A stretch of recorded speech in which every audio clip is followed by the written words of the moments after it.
etcétera, y va a pedir disculpas a él, pero acaban de ignorarte con esta. Buenos días, chicos. Buenas tardes, perdón. A los tiempos, una clase de política hoy. Y de historia. Va a ser una clase de historia y de política. Vamos a empezar. Vamos a ver la realidad de nuestro país correspondientemente a la historia, a la población, a la producción y el sistema financiero. El día de hoy hablaremos un poquito de historia y un poquito de política de los temas de coyuntura, nada más. Eso, lo que quiere decir es que tenemos la clase para ver estas diapositivas, que es, como ustedes ven, son 101. Vamos a empezar entonces con la clase de hoy. El objetivo de esta clase es que conozcamos un poco de historia y que también reflexionemos un poco de política. A ver, tenemos el nacimiento de las nuevas repúblicas en Latinoamérica. De todo lo que hemos visto anteriormente, recuerden nuestras primeras diapositivas, donde hablábamos de política, de la realidad del país en el sector político, económico, social, tecnológico, cultural, demográfico, ¿ya? Y ecológico. Pues de todo lo que hemos visto podemos concluir que las excolonias se constituyeron en libertad de diferentes maneras. Aquí en Latinoamérica, nuevos imperios, monarquías, repúblicas, y de a poco pues se fueron emancipando. Nosotros mismos comenzamos como parte de España y luego nos fuimos liberando para ser la República de Ecuador que ahora somos. ¿Ya? Como partida de nacimiento, los nuevos territorios libres fueron creados con deudas adquiridas con Inglaterra para ejecutar las diferentes acciones independentistas. Entonces sí, creo que les había dicho esto, ¿no es cierto? Portugal llega a Brasil, por eso hablan portugués. Inglaterra a Estados Unidos, por eso hablan inglés. Y España llega al resto de América y por eso el resto de América hablamos español, a excepción de Chile, que hablan algo parecido al español, que no sé qué idioma será, ¿ya? Pero según los chilenos dicen que es español, no me consta, ¿ya? Y bueno, existieron intentos de creación de naciones que abarcaron varios de los actuales países, como México con Centroamérica con Gran Colombia, y los proyectos también que fracasaron. Nosotros vimos como nuestro proyecto de Gran Colombino, por decirle, pues fue un proyecto que fracasó. Y fue un buen proyecto, realmente, ¿no? Durante el siglo XIX fueron usuales los enfrentamientos entre las diferentes posturas políticas, como liberales y conservadores. Entonces ustedes me van a decir, pero Omar, nos habías dicho que liberales y conservadores ambos son de derecha. ¿Cómo es posible que se puedan enfrentar dos ideologías que son prácticamente iguales o que buscan lo mismo o que siguen lo mismo, ¿no? O que tienen la misma finalidad? El hecho de que sean ideologías similares no quiere decir que no estén enfrentadas o que no se hayan enfrentado. Ahí tienen ustedes la guerra entre cristianos y protestantes, la guerra de los 30 años. Liberales sí, son los que están pidiendo pues la liberación del Estado con respecto a economía, a legalidad, ya a sociedad, están pidiendo liberación, ¿ya? Y los conservadores en cambio están pidiendo conservación, ¿ok? Todo lo contrario, están pidiendo más bien que las cosas sean igual, que se conserve, que se mantenga el gobierno que en ese momento haya sido, sea monarquía o sea una república. Monárquicos versus republicanos. Monárquicos quiere decir que hayan tenido un rey, y republicanos que hayan tenido república, ¿no es cierto? O sea, un sistema como el nuestro que se elige mediante votación, ¿sí? Espero que hayamos visto el debate de ayer, ¿no? Recuerden que es parte de nuestra responsabilidad. Es como cuando me dicen, no, de política no hay que hablar. Pero por supuesto que se tiene que hablar de política, se tiene que hablar en un hogar, se tiene que hablar de política. El hecho de que no nos guste no quiere decir que es algo que no vamos a tener que hablar. Es como que alguien de la familia está enfermo y porque no nos gusta no vamos a hablar de eso, ¿no? Tenemos que hablarlo, tenemos que discutirlo, tratar de ver un nuevo horizonte. Entonces también había los monárquicos contra los republicanos. los que querían que sigamos con algún caudillo, que vendría a ser un sistema monárquico, y los republicanos, que quiere decir que queríamos elecciones. Pero tomen en cuenta que en 1830 no todos podíamos votar, no todos podían votar. ¿Quiénes podían votar? Las personas que sean mínimo bachiller y que tengan como 8 sucres, que era un dineral, ¿ya? Para ellos tenían una representación política. Ustedes también actualmente tienen una responsabilidad política, así que como ciudadanos también tienen opinión. Cualquier cosa que me digan a favor de uno u otro candidato, pues obviamente tiene que ser escuchado. Como decía, creo que era, no me acuerdo, no me acuerdo, pero decía, no estoy de acuerdo con lo que dices, pero defenderé con mi vida tu derecho a que puedas decirlo. Entonces, libertad de expresión. Eclesiásticos versus antieclesiásticos. Cuando hablamos de iglesia, estamos hablando, y sobre todo de esa época, de la iglesia católica, ¿ya? De la iglesia católica versus los antieclesiásticos, que no necesariamente quiere decir los ateos, sino los antieclesiásticos. Actualmente el ateísmo ya ha quedado como una teoría que no va científicamente. Porque, como habíamos conversado, gracias a el Big Bang, se ha descubierto que ha habido una fuerza creadora. Entonces, el universo mismo, listo, eso no es ateísmo, eso es panteísmo. Es que no tenemos idea qué se creó, listo, eso no es ateísmo, eso es agnosticismo, ¿ya? Es que fue el dios, no sé, fue Buda. Ok, simplemente no es cristianismo, pero sigue siendo teísmo. Estamos diciendo que hay una fuerza inteligente que haya creado. Ok, incluso el mismo Darwin dijo que la evolución tuvo que haberse dado porque hubo una mano inteligente detrás que fue la que creó todo.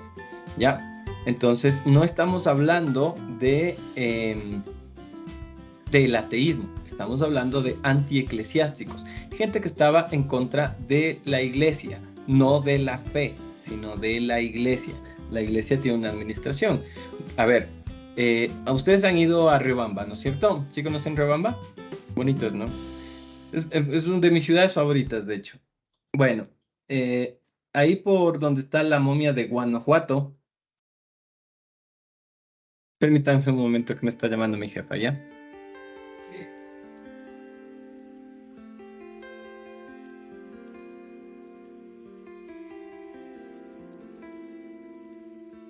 Ya, disculpen, pero es de los gajes cuando te haces cargo un poquito de la coordinación.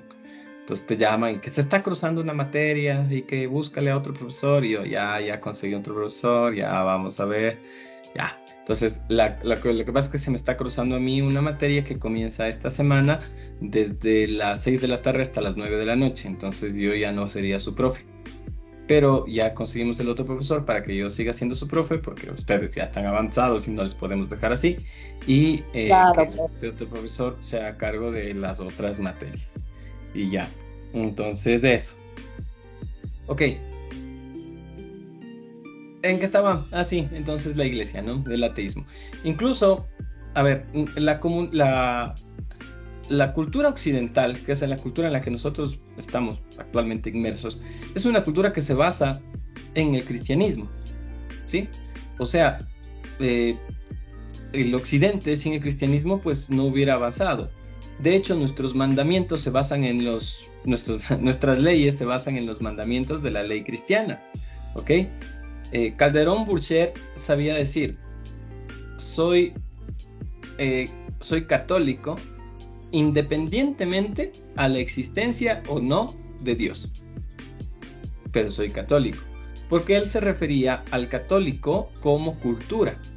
Todos somos católicos en cultura, todos sabemos que robar está mal, que matar está mal, que no está bien ver no ver, sino, o sea, estar de coqueto estar de piqué con la novia de algún camarada. Entonces todos sabemos de eso, ¿verdad? Ya, pero esos son valores que tiene la cultura occidental. La cultura oriental, en cambio, se permite la poligamia. Si tú dices ella me engañó, pues ellos se llama honoris causa. Esto quiere decir que la mujer puede ser incluso hasta sacrificada por honor. ¿Ok? Entonces, si es que solamente te interesa el dote, pues estás ahí hasta que consigas el dote y luego dices me engañó y no entra a juicio, sino que se le cree directamente al hombre. Bueno, cosas que solo tiene la cultura oriental, de Oriente, ¿no? Pero bueno, listo. Entonces, si ustedes examinan, por ejemplo, Quito tiene más de 500 años, ¿ok? Desde la Real Audiencia de Quito, ¿sí? Su fundación fue en el año de 1500, ¿qué te importa? O sea, es que no me acuerdo, ¿no? 1500 XX. Entonces, si ustedes, eso era lo que les iba a decir, se van a Riobamba y van a Guano, ahí hay una iglesia, que es la primera iglesia que se fundó en Quito.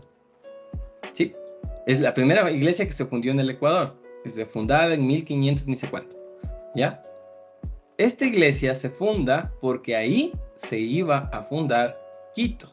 En Riobamba se iba a fundar Quito, la capital de lo que luego sería el Distrito del Sur del Ecuador, nosotros como país, mientras estábamos divididos en 3 provincias, Guayaquil, Cuenca y Quito, ¿ya? Entonces toda esta zona, todo hasta más o menos terminar Riobamba, todo eso hubiera sido Quito. A partir de Riobamba hasta terminar Ecuador, el actual, ¿no es cierto? Hubiera sido Cuenca, y toda la parte de la costa hubiera sido Guayaquil. Esas son las 3 provincias.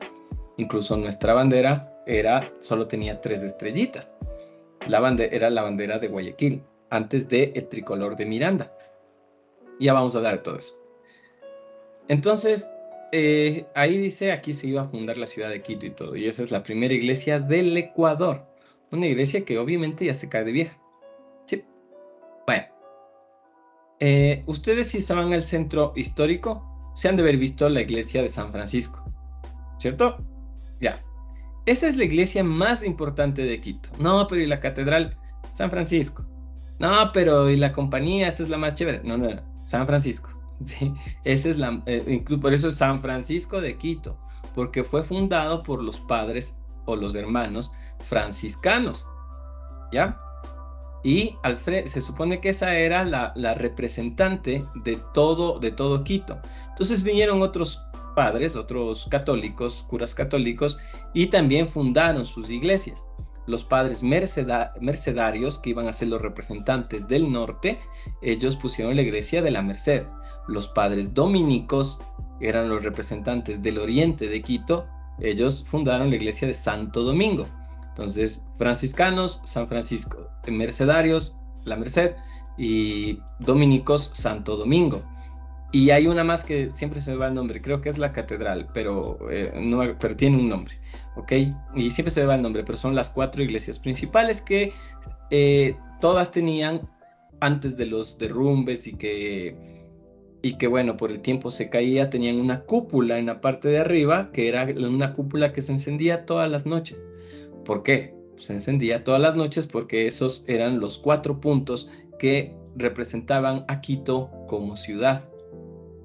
En la iglesia de San Francisco, en la parte de abajo, ustedes podrían ver unas piedras antiguas. No sé si se fijaron que para hacer la estación del metro tuvieron que quitar las piedras, pero no solo las quitaron y las numeraron, porque eso tiene un orden, esas piedras tienen 200 años. Muchas piedras son más antiguas que el Ecuador. El Ecuador estamos a 7 años de cumplir 200 años. O sea, nuestro bicentenario será en 200 años, como Ecuador República, ¿ok? En mayo de 1830. Entonces, todavía nos falta. Si alguien está embarazada, cuando tu guagua tenga 7 años, tendremos 200 años de ciudad, ¿ya? Listo. A ver, entonces si ustedes van a la iglesia de San Francisco pueden encontrar unas piedras por debajo, que esos eran las piedras de la principal iglesia del reino de Quito. ¿Cuál era el reino de Quito? Pues las tribus, en este caso los quituscaras. Y vinieron los incas, conquistaron a los quituscaras y construyeron no quiero decir iglesia, su templo, ambos al sol, ¿no? construyeron su templo sobre la iglesia de los Quituscaras, la iglesia inca. Vinieron los españoles, destruyeron el templo y construyeron la iglesia que ahora conocemos como San Francisco.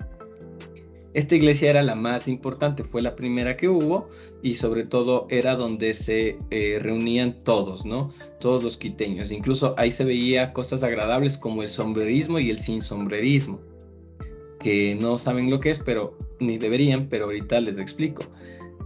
Habían gente que vendía sombreros, así como vas ahora y vendes y ves locales que van cambiando de acuerdo a la necesidad de la población. Por ejemplo, actualmente en Santo Domingo hay locales de mascotas, donde puedes ver comida de mascotas, cosas así. ¿Por qué? Porque es a donde se está yendo el mercado. En esa época estaba llenito de locales de sombreros. Y había gente que no usaba sombrero. Los que no usaban sombrero eran llamados comunistas o socialistas. Esos eran los del sin sombrerismo. Entonces decían pero esto es en 1910, ¿no? No, perdón, no, 1920 más o menos. Ya hay fotos de eso. Ustedes pueden ver en los locales escritos en carteles que dice, los rojos no usan sombrero, ¿ya? Los zurdos no usan sombrero. Ese es el sombrerismo y el sin sombrerismo. Entonces, para que identifiquen tu posición católica en ese momento, porque estamos hablando de conservadorismo, para que te identifiques como conservador, los hombres usaban sombrero. Las mujeres no importaba porque no votaban, no estudiaban y no podían tener bienes, ¿ok? Así que vestido y ya, ¿ok? Ya. ¿Que está mal? Sí, estuvo mal, ¿no? Pero era cuestión de la sociedad, no es algo que yo esté diciendo, así fue la sociedad, ¿ya? Y que, gracias a Dios, pues ha cambiado, y ahora más bien tienen muchos bienes a su nombre, y si es que algo pasa, las leyes están siempre, no siempre, pero la mayor parte de las veces a favor de una mujer, ¿ya? En fin. Entonces, el sombrerismo y el sin sombrerismo, esto era el representante de Quito. En Quito también, no sé si todos sean de Quito, ¿no? Pero bueno, ¿no eres de Quito, María Elena? ¿Dónde es? Yo soy de la hermosa ciudad de La Tacunga. Ah, ya, Yactacunga, ¿no? Se supone que Huayna Cápac dice en quichua, ¿no? Yactacunga, que significa cuiden esta tierra, cuiden estas tierras. Y los españoles pues dicen, ah, chévere, o sea, esto es tierras de Tacunga. Vámonos a tierras de Tacunga. ¿A dónde? A La Tacunga. ¿Dónde es eso? Es en La Tacunga. Entonces se une el artículo con el término Tacunga y es La Tacunga. ¿Sí? Sí, no solamente hay que ser guapo. Sí, o sea, no sé eso. No sé eso así como muy patriota, no es que sé, sino que mi hijo que tiene 9 años justo le mandaron esa consulta, entonces ahora uno, y de que es Atahualpa y Tupac Yupanqui y todas esas cosas. Y la princesa Toa y todo. Ah, no. Sí, pero de preguntarle a Indiana Jones, no mentira. Bueno, y entonces, para terminar con la historia, en San Francisco, no sé si han visto que hay una pileta. Y es una pileta chiquita. A ver, en toda plaza donde hay una iglesia, ¿no es cierto? Hay un parque y en el parque hay una pileta. ¿Sí? Pues ese es el orden, ¿no es cierto? Iglesia, pretil, parque, pileta. Eso tiene una razón.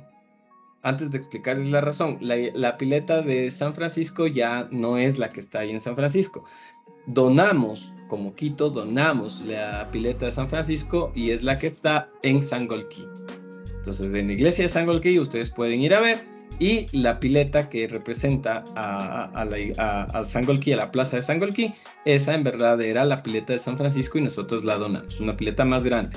La pileta que ahorita tenemos eran tres, una grande y que está allá, y las dos pequeñas. La una igual ya se cerró, se perdió, y la otra es la que está todavía.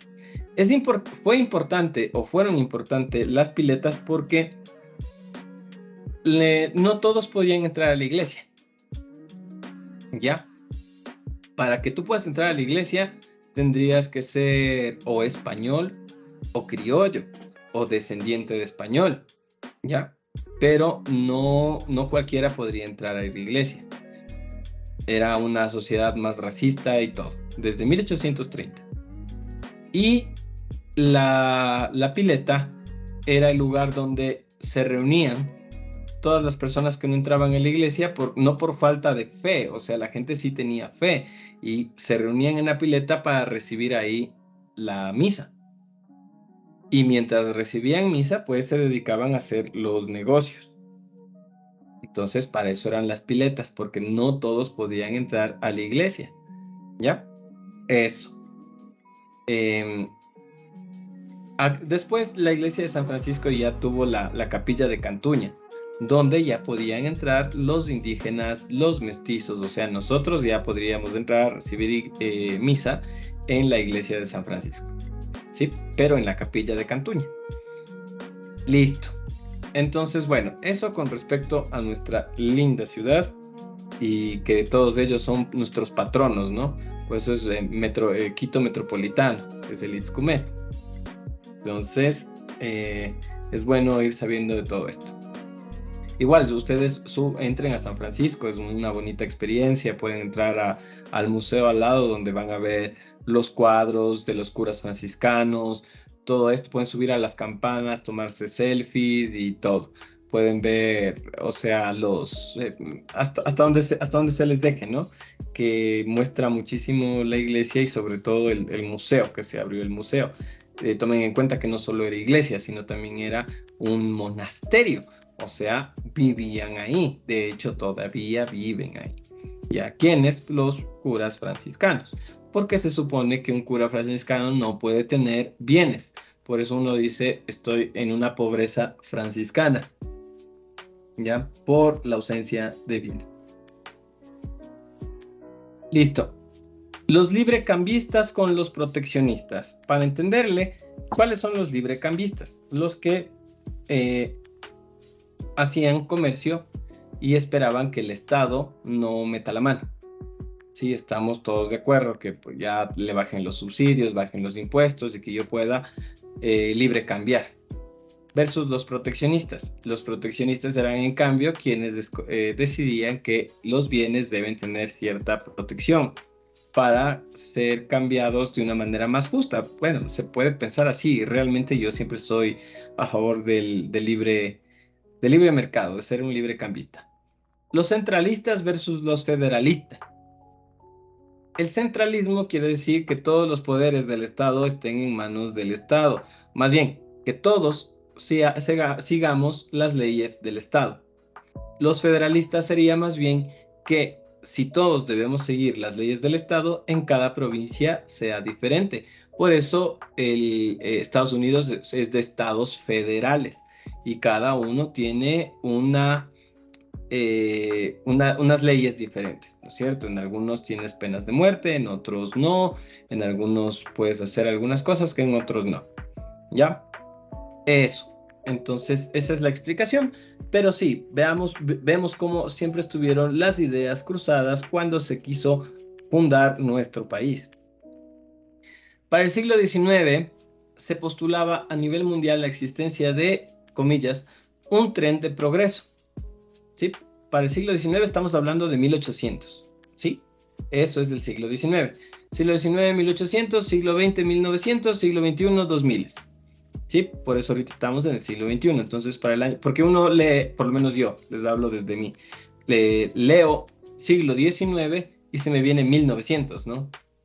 Pero entre 1920 y 1820 son 100 años de diferencia. Por eso es preferible saber que el siglo XIX es desde 1800 hasta 1899. Listo, eso es el siglo XIX. Este tren del progreso era una posición que era, déjenme ver si encuentro la palabra, monocultural, no me acuerdo.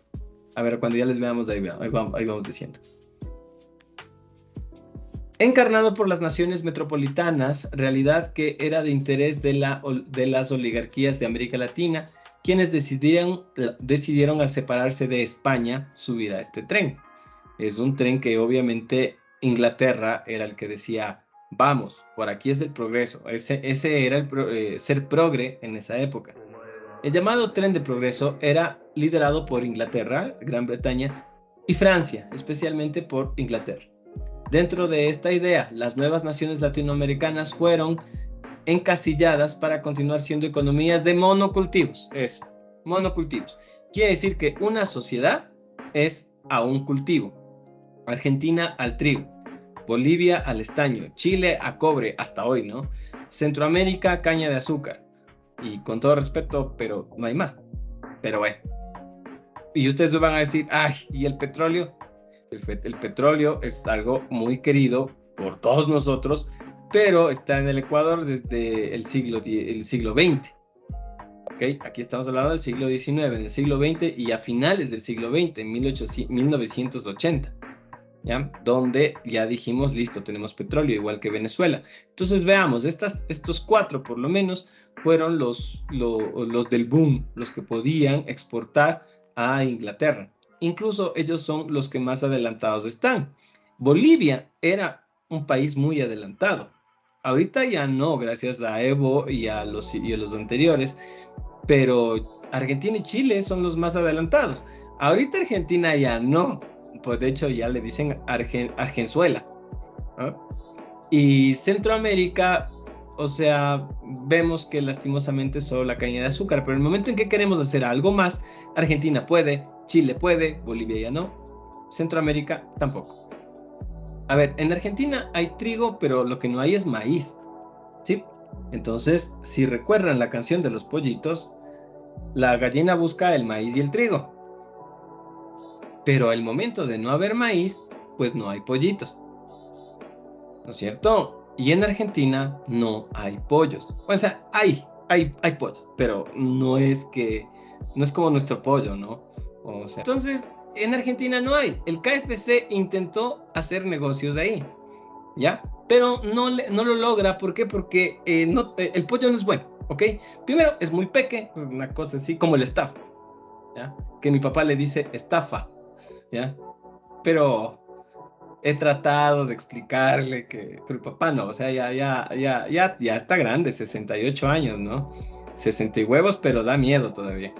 Entonces he tratado de explicarle y de decirle, verás papá, el pollo esta vez rico, pero no puede ser grande y rico, porque no puedes llegar a ese sabor con un pollo más grande.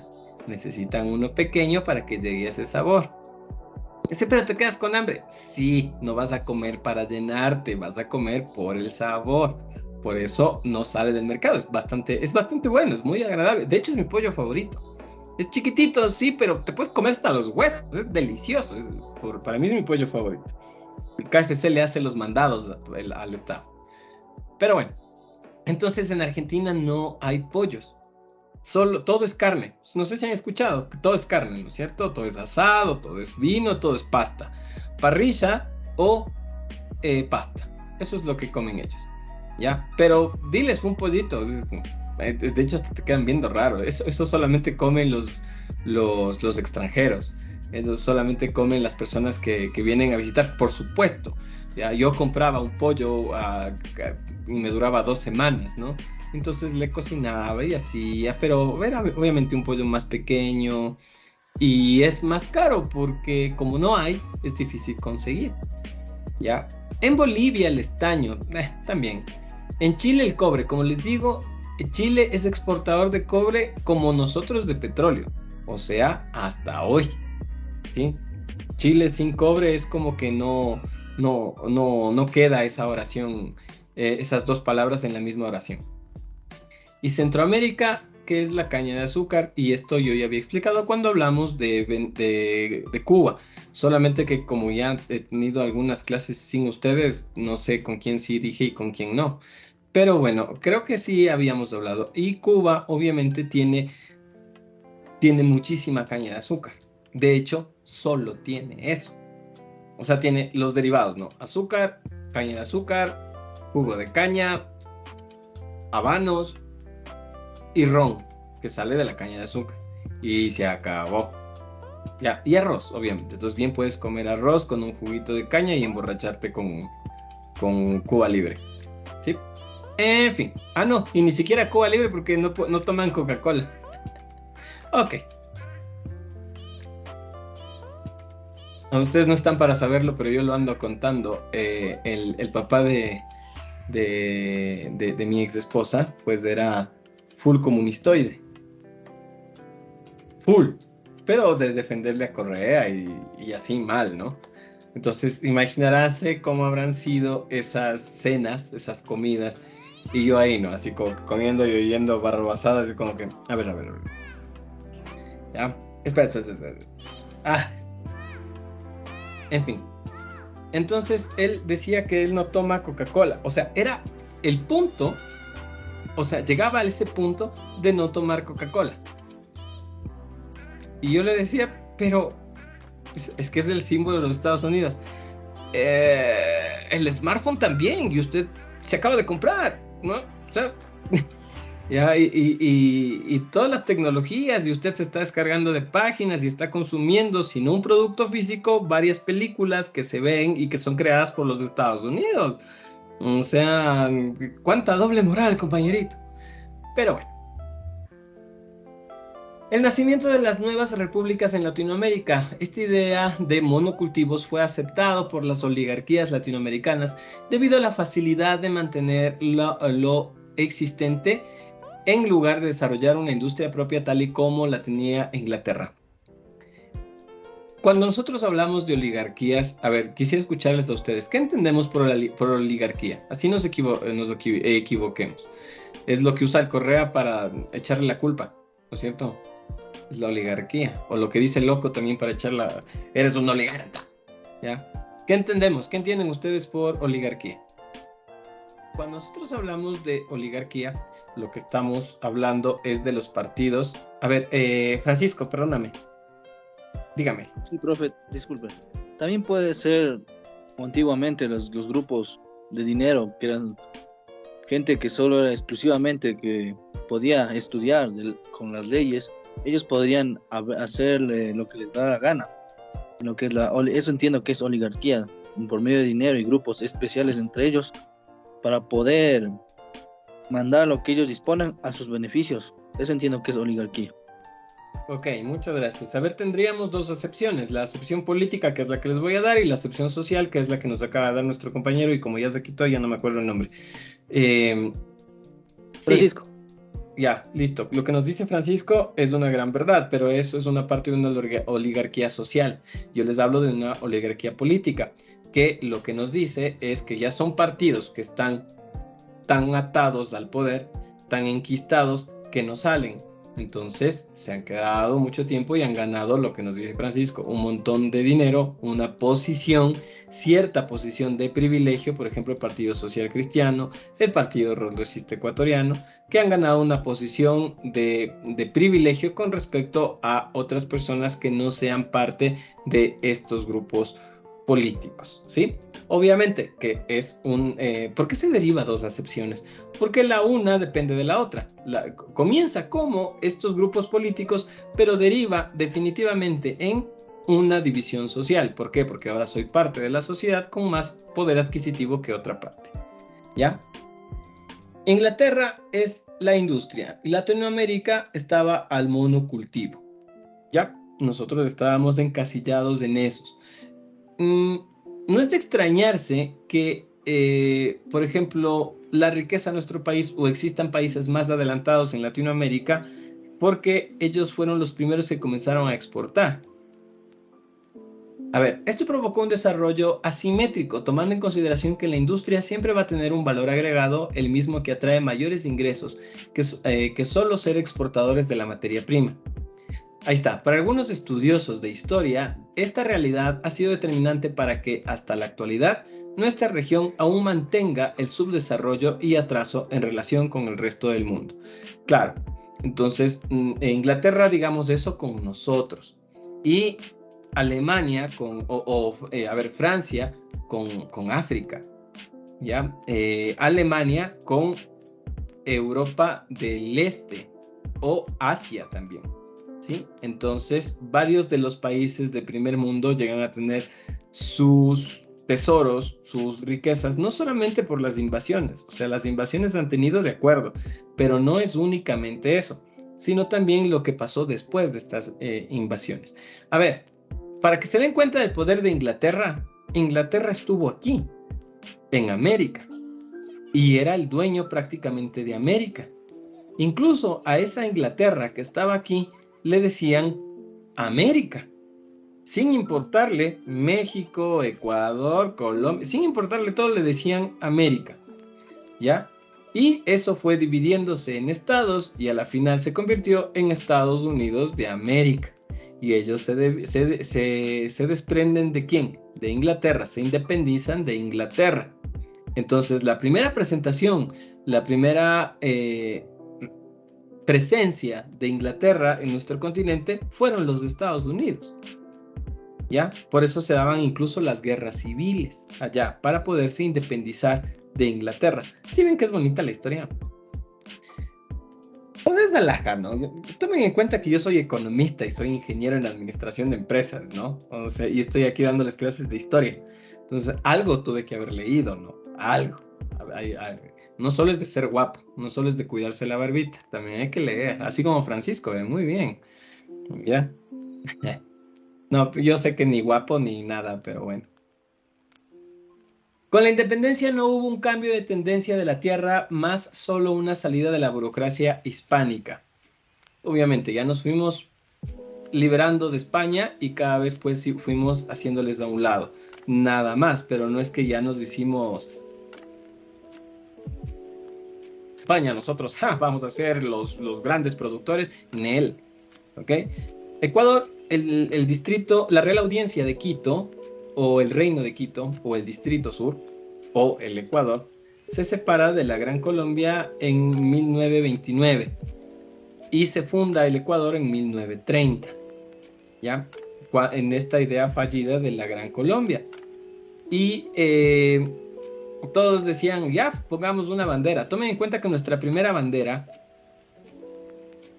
no sé si preguntarles o decirles, ahí les digo. La primera bandera del Ecuador fue la bandera de España. Esa es nuestra primera bandera. Sí, esa es la primera bandera del Ecuador. Luego se toma la de Guayaquil. ¿Ok? Porque si ustedes se fijan, a ver, Guayaquil siempre fue más como que para que les libere San Martín, más que Bolívar.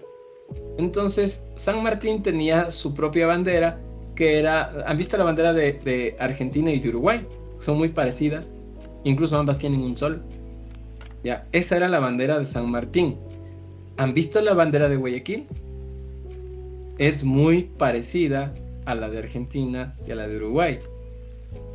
¿Ya? Tienen los mismos colores, porque Guayaquil quería formar parte de, bueno, dicen de Perú, pero realmente querían ser independizados por San Martín, por las ideas de San Martín, pero geográficamente le era imposible, porque no puedes separar lo que está en el medio, ¿no? Ya. Nosotros fuimos independizados por Bolívar, y por eso nuestra bandera incluso es igual a la de Colombia, la de Venezuela y la nuestra, porque se supone que nosotros lo que manejamos es el tricolor de Miranda. ¿Sí? Si yo les pregunto por qué es amarillo, azul y rojo, van a decir lo que nos enseñaron a nosotros en la escuela, ¿no es cierto? El amarillo es la riqueza de nuestro país, es el sol. ¿Sí se acuerdan qué más? Azul es por los mares, por los ríos, ¿no es cierto? Y el rojo es por la sangre de los héroes derramados, ¿verdad? Ay, ya me estoy acordando, ya. Pues no, lamento decirles que no es cierto. O sea, es como que ya teníamos y tratamos de darle un significado, o sea, tratamos de buscarle. Realmente teníamos el tricolor de Miranda. El general Miranda era un general amigazo del pana de Bolívar y obviamente también de San Martín, y que peleó pues con Simón Bolívar.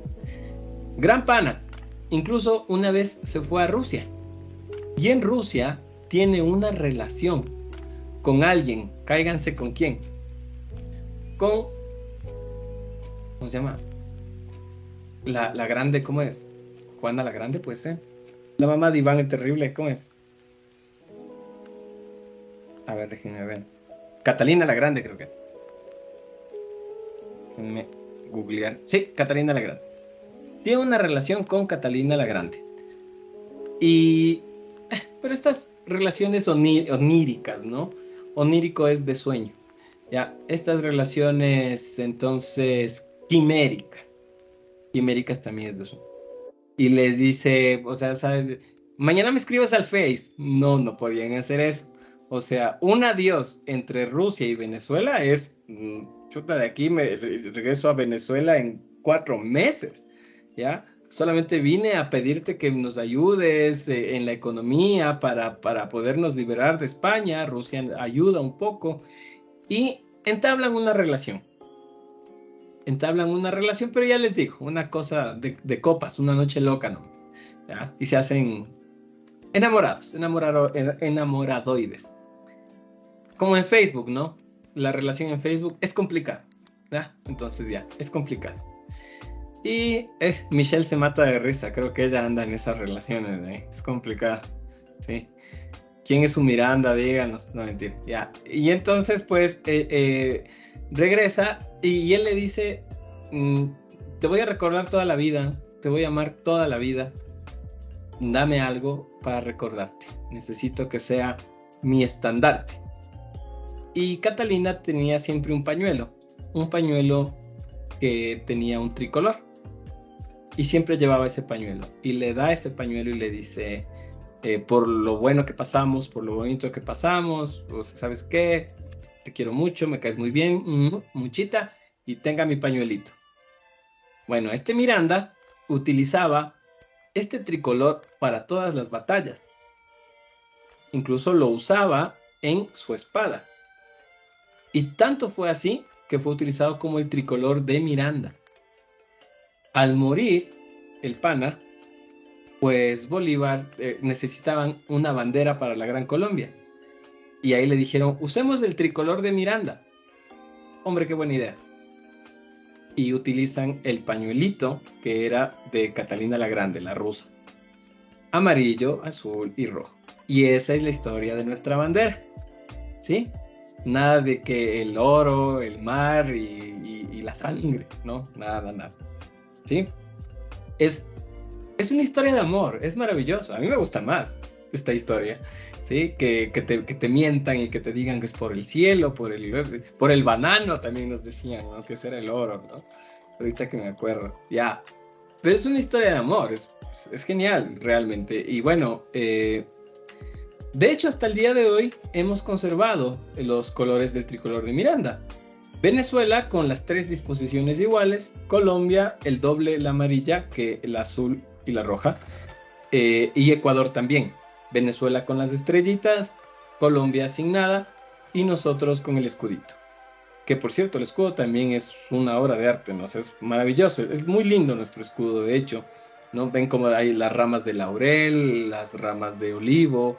El laurel es un significativo de victoria, ¿ya? No de la Vicky, que hoy no ha venido, pero de victoria, de triunfo, ¿sí? A los que ganan medallas olímpicas se les da las coronas de laurel. Eso es un sinónimo de triunfo. Y ahí ves en el fondo el Chimborazo, el río Guayas y un tipo en una canoita, ¿no es cierto? Eso representa el comercio entre la costa y la sierra. Ese es el río Guayas y el Chimborazo, ¿sí? Eso representa el comercio. Para mí igual no, o sea, como que primero lo hicieron y luego dijeron, ya, eso representa el comercio, ya, de uno. Nadie está comprando, nadie se ve ahí, o que estaba el tipo en la canoita por eBay vendiendo, no, o sea, pero se asume, ¿ya? Nosotros asumimos, y es lindo nuestro escudo, de hecho, es muy llamativo, ¿ya? Y ya, chévere. Tomen en cuenta también que las 3 primeras provincias que tuvo el Ecuador era Guayaquil, Quito y Cuenca. Y luego tuvieron otras ciudades como Ibarra, Riobamba, La Tacunga, ¿ya? Hasta que dijeron, pero es que la ciudad es muy pequeña para la división política. División política es la división de provincias. Entonces le mantuvieron el nombre que antes tenían las provincias a las ciudades principales: Quito, Latacunga, Riobamba, Imbabura, ¿ya? Y al volcán representativo le pusieron el nombre de la provincia. Entonces, de Ibarra ya no es Ibarra, sino es por el volcán Imbabura, se llama la provincia Imbabura. De Quito, Pichincha. De Latacunga, Cotopaxi. De Riobamba, Chimborazo, ¿sí? Y del río Guayas, primero fue el río antes que la ciudad, entonces el río siempre se llamó Guayas, y desembocaba el río en Guayaquil. Entonces esa terminación quil significaba que era un dique, era el dique del Guayas, Guayaquil, y por eso se da la ciudad, ¿sí? Y le ponen el nombre de la ciudad, del río, a la provincia, ¿sí? A las principales. Luego ya hubieron más divisiones, y ahora que Santo Domingo de los Áchilas, que totalmente reconocible, ¿no? Pero antes era Pichincha, nada más. Ya. A ver.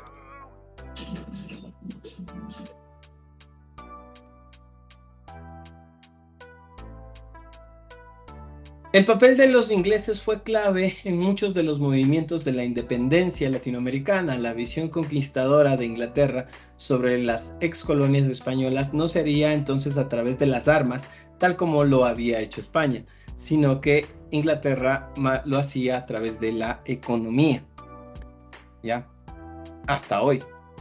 Un pacto neocolonial. Inglaterra va a ser el proveedor de todo lo que América Latina necesite. A través de la industria, nosotros deberemos entregar a cambio todos los productos provenientes de nuestras tierras para que sea la materia prima de esa industria. Tomemos en cuenta que, existen 4 revoluciones industriales, ¿no es cierto? Entonces sabemos que a inicios del siglo XVIII es la de la máquina de vapor, a finales del siglo XVIII, o sea, a inicios del siglo XIX, la revolución industrial con la continuación del mercantilismo. A inicios del siglo XXI viene la tercera revolución, que vendría a ser la revolución informática. ¿Ok? Que todo esté automatizado, no, perdón, que todo esté en internet, todo esté en línea y todo esté digital. Y la cuarta revolución vendría a ser lo que ahorita estamos tratando de experimentar, que serían las inteligencias artificiales. Por ejemplo, que tú llegues a tu casa y que, así como Siri, ¿no es cierto? O Alexa, digamos que tú le vas a poner así como Tony Stark, le vamos a poner Jarvis. O en mi caso yo le pondría Panchito. ¿Ya? Entonces, hola, Panchito, ¿cómo estás? Hola, Omar. Amo del mundo, alguna cosa así que me responda. Y que me diga, y yo le diga, necesito hacer las compras, por favor, haz un inventario y haz las compras. Ya, perfecto. Entonces, que ellos, o sea, que esta inteligencia artificial, ojo, que lo que les estoy diciendo ya se utiliza en Japón, ¿sí? ¿Qué pasa? Que se escanea cuántos productos quedan en las despensas, en las alacenas, y te mide el promedio de uso. Y cada mes te saca un nuevo promedio y lo calcula con el mes anterior, sacándote una proyección de tu uso. Entonces, promedio, Omar, tú utilizas 3 leches mensuales. No tienes ninguna leche, así que para el siguiente vamos a pedir 3 leches. Te anotan, ¿no? 3 leches. No sé, consumes una cubeta de huevos y te sobran 6 huevos, así que nos faltan 23 huevos. Consumes un aceite y te sobran 2 aceites, así que aceite no necesitas, no vamos a pedir. Mantequilla no vamos a pedir, ¿ya? Y luego, o sea, sin decirte nada, a los 3 minutos te suena un timbrecito, un pip, ya está listo el inventario. ¿Quieres que te lo diga o hago de una vez el pedido? Entonces, hazme de una vez el pedido. ¿Y qué hace? Este listado es entregado a las listas del supermercado y ellos te vienen a dejar. Ni siquiera necesitabas ver qué necesitas, ni siquiera tenías que ir al lugar. Automáticamente esta inteligencia artificial busca lo que necesitas y te pide y te llevan. Tú lo único que tienes que hacer es recibir las cosas y guardarlas, ¿ya? Ni siquiera pagar.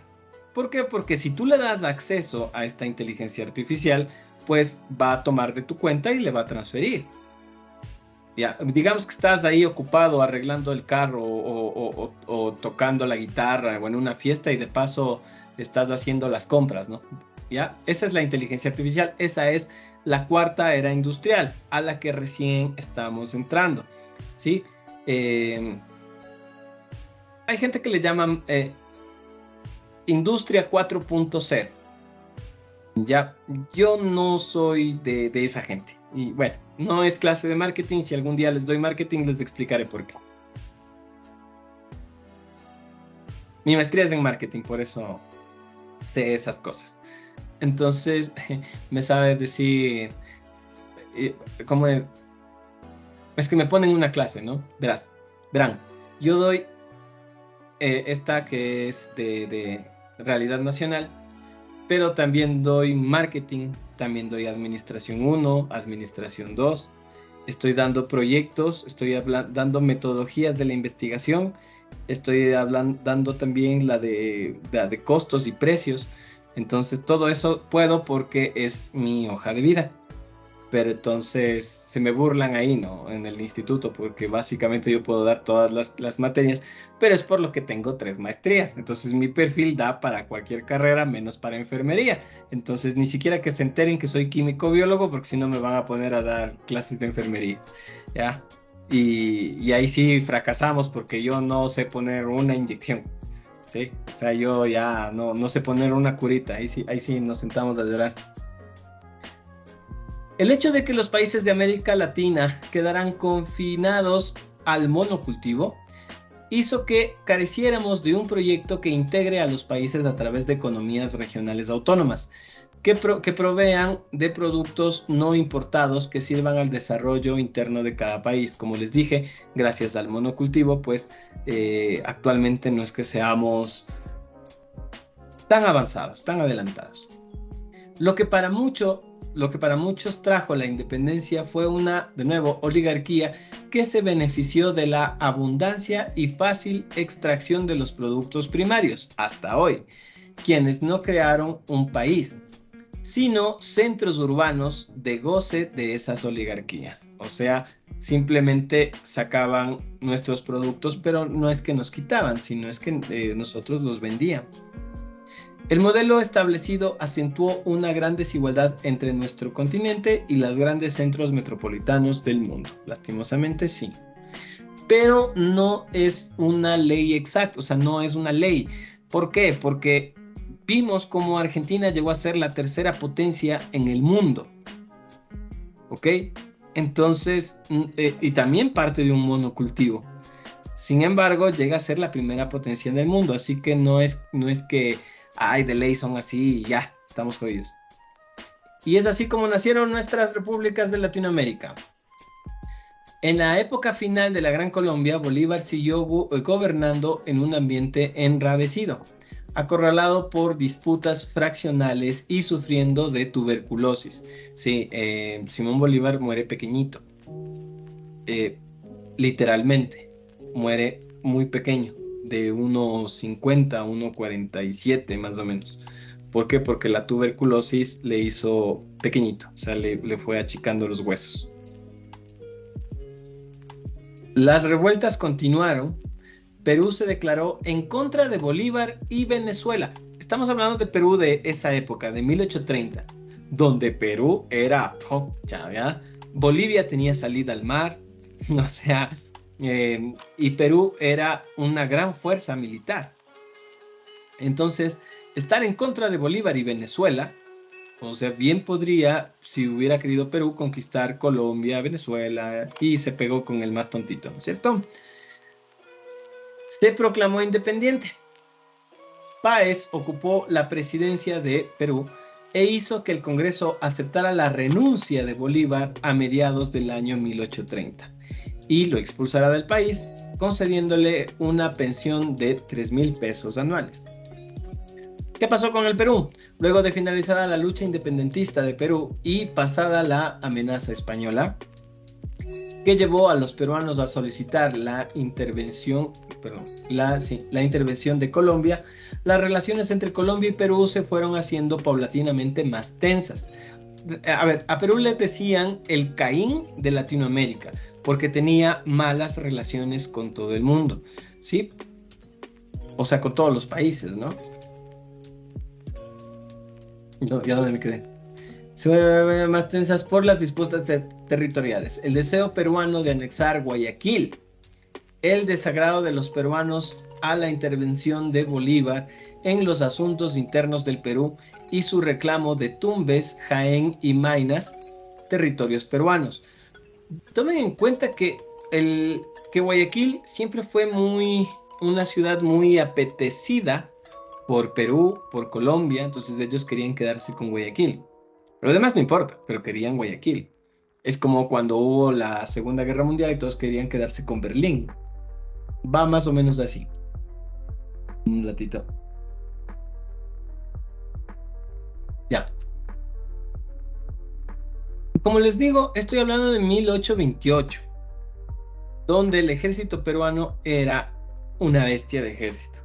Actualmente, si es que Ecuador se enfrascaría en una nueva guerra con Perú, yo creo, y solamente es mi parecer, mi opinión, que Perú perdería con mayor facilidad que en 1828, ¿sí? No quiero decir, ganamos de ley, no, pero sería más probable que en 1828. Y en el caso de que no podamos ganarle, le llamamos a Colombia y entre los dos les ganamos y nos dividimos todo eso a medio. Ya. ¿No? ¿Cacha?